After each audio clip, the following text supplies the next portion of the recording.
Welcome to Chillin' 101. We hope this video helps.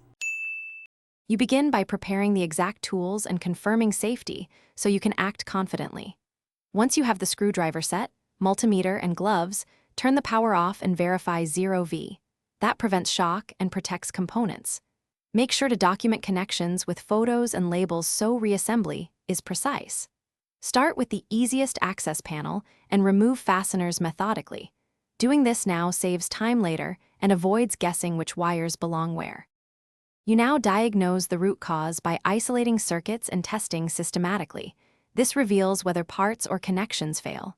Use the multimeter to check continuity and voltages, inspect for burn components, and look for loose or corroded terminals. Once identified, replace the faulty part or repair solder joints. Tighten connectors to specifications so vibrations won't recur. After each change, power up in controlled steps and monitor temperature and voltages to confirm the repair is progressing safely. You finish by verifying the entire system under normal load so you confirm long-term stability. Run full function tests for 10-15 minutes and watch for anomalies. Once satisfied, reassemble panels, torque fasteners, restore labels, and replace safety covers so nothing is left exposed.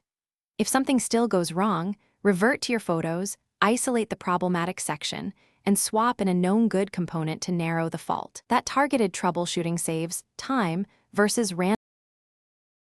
Thanks for watching. Consider subscribing if we helped you.